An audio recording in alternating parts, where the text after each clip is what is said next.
Welcome to the bold analysis.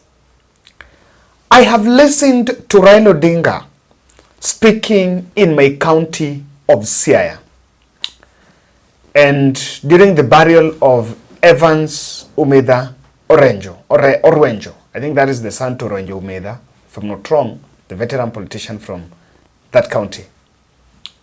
And Raila Odinga, and I was paying attention to what he was going to say in Nyanza, because I wanted to see whether that confusion strategy is still going to be used again in Nyanza. And I think Raila's advisors must get it right after getting it wrong. If they believe they got it right, then they should just run with it. Raila Odinga revealed the real deal, and I can tell you in this video, the real deal between Ruto and Raila is well explained in this video. So I want you to listen to this video. Kenya is at a critical juncture. We either move forward or we perish. Because we don't want to perish, we need that conversation. And that is what I proposed. That we must have this conversation that take cognizance of the demographic profile of our nation. And that there are several issues that need to be discussed at that convention. But I've also said that there matters precedent. Issues that must be dealt with first before that convention can be had.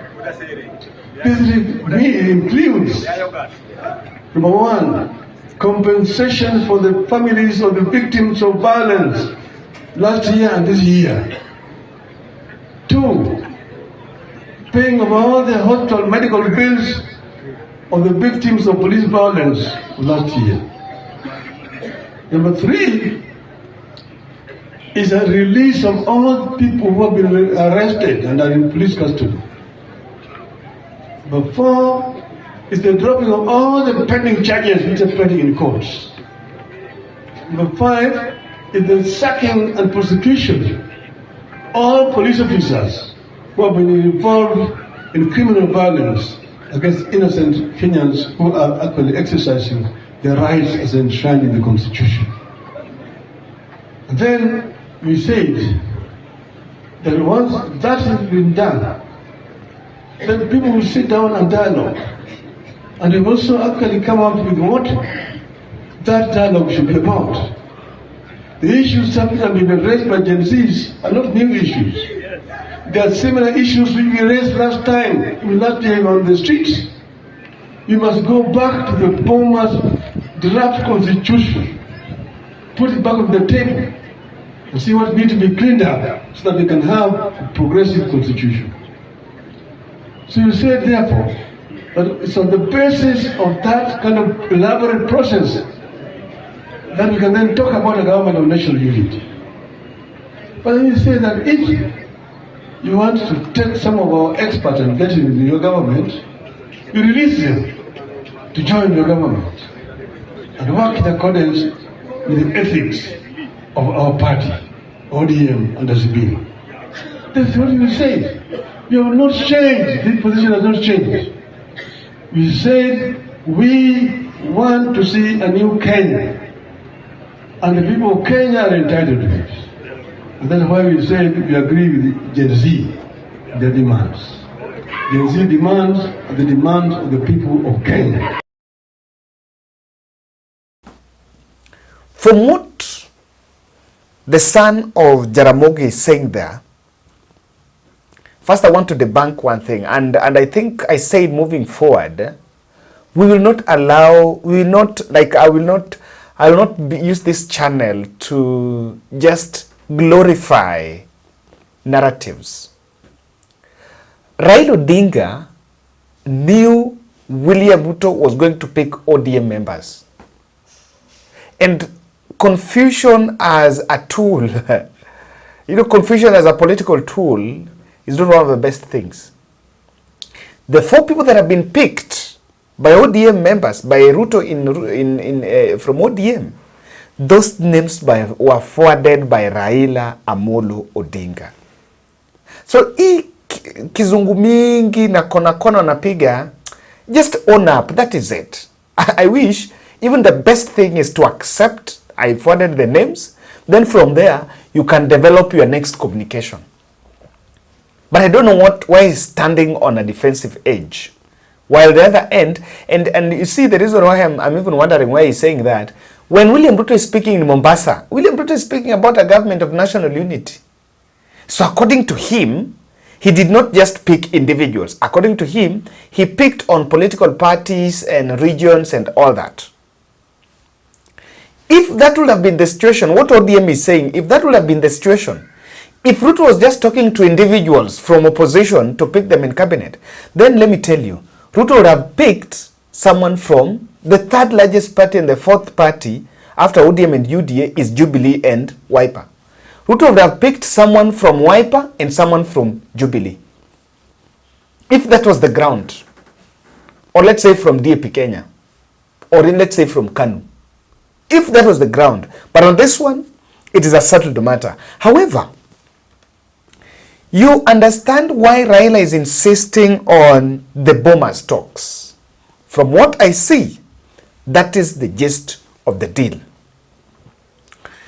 Akin to the 2018 handshake with William Ruto, Raila is not really going to be pushed on that AU seat. I have seen the paperwork being done today, of course, from the Ministry of Foreign Affairs. But there is something about critical about the Bomas talks that has been spoken about. Now, before we get that, to help us get to understand, that is Raila talking in Nyanza. Now, I want you to hear what Ruto is saying in Mombasa. Nimeunda baraza la mawaziri ambayo inajumuisha jamii zote za Kenya, pande zote za Kenya, mirengo yote ya Kenya.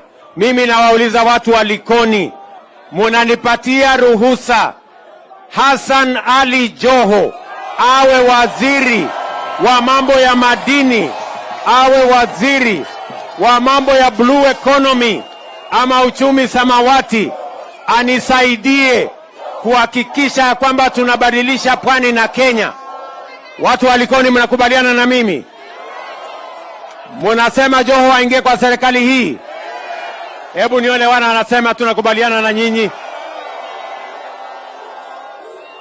Na wauliza tena, mimi vile vile nimempatia rafiki yangu mwingine anaitwa Salim Mvuria. Sasa asimamie kazi ya biashara Kenya, asimamie mambo ya uwekezaji Kenya, na vile vile asimamie mambo ya viwanda Kenya. Tafadhali watu wa Likoni, watu wa Pwani, mnaniruhusu hao wangwana wanisaidie kufanya hii kazi jameni? Hebu nione wala wanasema Mvuria anatosha. Munasema Joho anatosha ama atoshi? Mvuria atosha atoshi? Hebu nione wala anasema niunganishe Kenya. Wacha niwapatie sababu. Niwapatie sababu nini nimeunda serikali ya Kenya? Nitoe sababu? Sikizeni ndugu zangu. Kwa miaka nyingi tumegawana.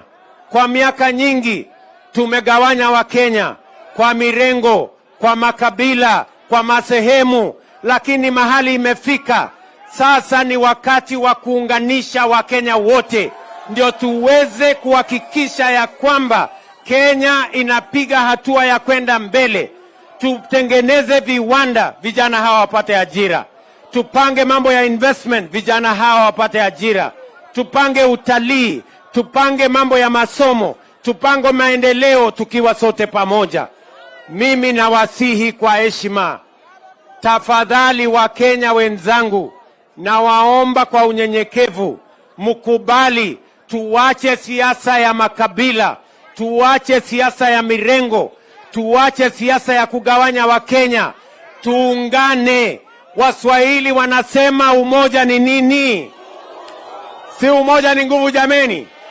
Munakubali tuungane ndio tuwe na nguvu ya kupeleka maendeleo mbele na kutengeneza Kenya yetu ya kutufaa sote. Hebu ni wale wana anasema tuungane, jameni, mnakubaliana na mimi? From what Ruto is saying in Mombasa, kwamba nimechukua tumeunda serikali ya kuunganisha watu, ya kutuunganisha. And why has he chosen political rallies? It is because Ruto is back in the campaign trail and is campaigning. So question that when I saw one of our viewers here was asking me in the comment section, what do you think is in it for Raila Odinga? Because it's not a cabinet. And I need to answer that. You must not be a cabinet. The government has very lucrative deals. If you are even given control that you can remote control 2 or 3 ministries, that is just enough, because there are very loads of tenders and loads of deals at the ministry levels that are made. Now, the saddest part of these deals is it is never about I'm getting this ministry so that my constituents can get something. I am getting these deals so that myself I can benefit. Now, that is the saddest part of all that. If you listen to what Raila is saying, Raila is talking about a constitutional moment.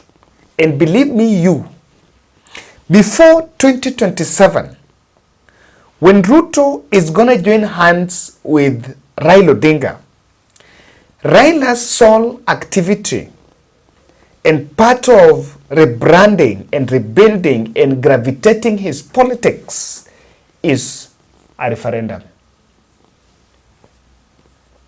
In fact, I can tell you from what I'm seeing, Raila is going to crusade for a referendum, the law change. And that referendum is a trap. You know, someone might say that UDA party, you know, they said, tunataka katiba, ama tunataka maendeleo, ama tunataka economy. And people said economy. His supporters said economy. But things are changing. This is not the William Ruto that used to see in the last general election. It is this William Ruto that said, I want a strong opposition. A man that said, mongrel of a government I don't support and I want a strong opposition, is on top of the car saying, I have formed a national government of national unity. Lakini serikali ni ngumu. Serikali ni ngumu. By the way, let me tell you. The government can expose you. And the government has exposed. Serikali ni ngumu. It is not that easy. And so, Raila Odinga's special project moving forward is the constitutional moment. Why? Why this is it? It's very critical. And I want you to, if you pay attention to Raila's speech in Siaya, that is not Raila. He's really struggling to convince. He's struggling. Remember Siaya Orengo the other day, just before, had already had come out and said, you know what? Raila is wrong on this. He had said that we need structured talks. If there is a talk between Raila and Ruto, then it should be structured so that someone cannot wake up the next day and change and turn the scales. Ladies and gentlemen, this is why Ruto wants a referendum before the general election. The first objective of that referendum, the constitutional moment, is planning to create the 2027 political camp. What do you expect? If a referendum is called today by Raila Odinga, then 2 things are going to happen. The government will be fully behind that constitutional change, and now they can take a different angle. They can fully be behind it, but observing the public perception on it. They might not, Ruto might not go out and say we want to change constitution, but he will put Raila in the limelight. Raila runs with it. And let me tell you, if the BBI in 2018 would go through, Raila would be president. The BBI was Raila's way to presidency. Because after that, he would have built the euphoria, he would have consolidated the team, would have created the reason to hold around him, and I've created achievement that whatever the baby that we've given birth to, I am the person who can sire the baby. And then it would have been very easy. So that is what happened then. And that is why Ruto campaigned. They campaigned Raila Odinga and Uhuru Kenyatta on that BBI front. Now on this one, I said two things will happen. Government will support and trying to look at what the public is saying. And then they can set up Raila Odinga against the public. So that they try to portray like it's Raila's idea. It is not our idea. And then the public sees Raila Odinga as a nuisance. That will be the first outcome. The second outcome would be Kalonzo Musyoka, if it receives acceptability, because it has the probability of receiving acceptability. Now that is one thing that Raila, he has the acumen to drive it in the public, to resuscitate his political career. He has that acumen. But then the Kalonzo Musyoka will actually camp will stand for a no. Then a no and a yes contest emerging with Ruto and Raila on the same side, it is very predictable that the other side will likely lose.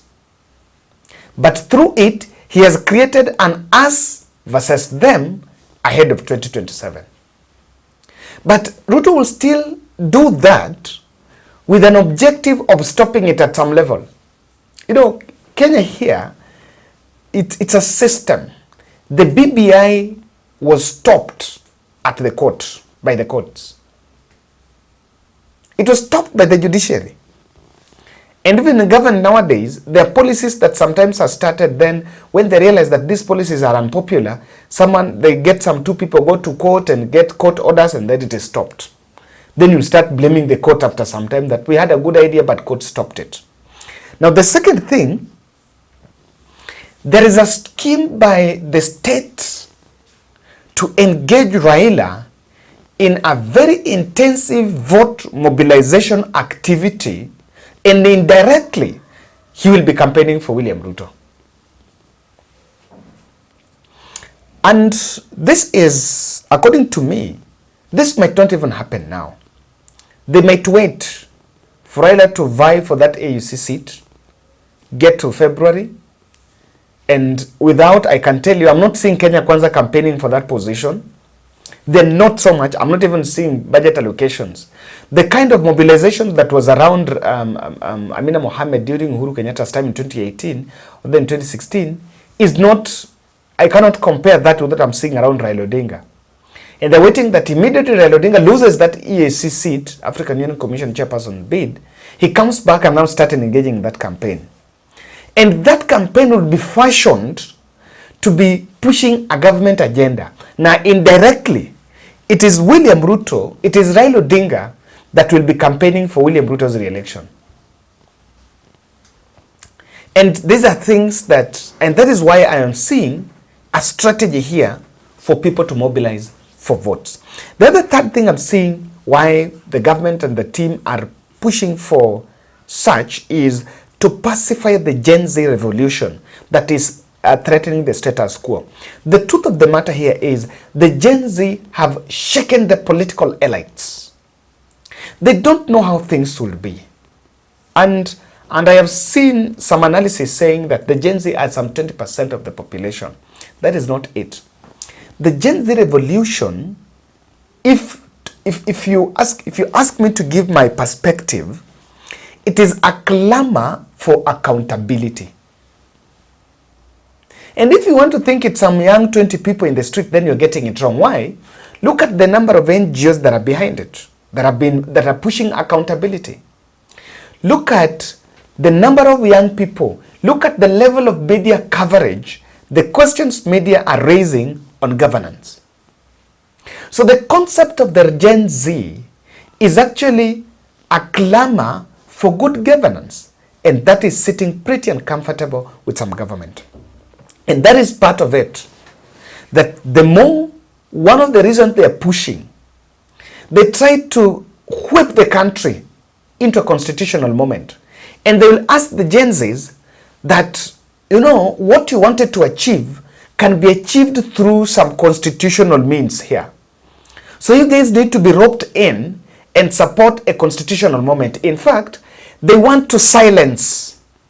Because what Ruto understands well here is, from now moving forward, if government makes a mistake, makes a step, signs a deal, the young people are watching and they will be raising their voices. So what they will do to suppress this, because even next year, if someone floats up another fake finance bill, is going to meet the members of the public. And that is one of the reasons in it. And lastly, I think William Ruto is so much disturbed of Mount Kenya. So much disturbed of Mount Kenya. And is looking at a strategy. If there is anything that Mount Kenya can raise their voices and say no, they might even input some clauses there that disadvantage Mount Kenya. Because there are two things that William Ruto wants to achieve. There's something that Ruto wants to achieve, that if you can do away with Mount Kenya and unite the country of 42 versus 1, I can tell you, I can see that from where I'm seated. I have seen people taking the Rigathi Gachagua very casual, the Rigathi Gachagua isolation very casual. It's not a personal difference between Ruto and Rigathi. It's not that. It is part of the narrative building. Because Ruto has realized that he's not going back to Mount Kenya to get the votes, because he has lied to them. So you need to get some 41 versus 1, and it's very bad. So when I see some leaders from the Mount Kenya region glorifying this anarchy thing, like the likes of Mwangi Kinjuri, sometimes I'm a bit disturbed that even senior politicians cannot read the mood, while young analysts like us, we can sit from our desks and warn that that is wrong. So ladies and gentlemen, do you support this referendum push by Raila Odinga? Is that what the Gen Z asked for? Maybe. We can know that.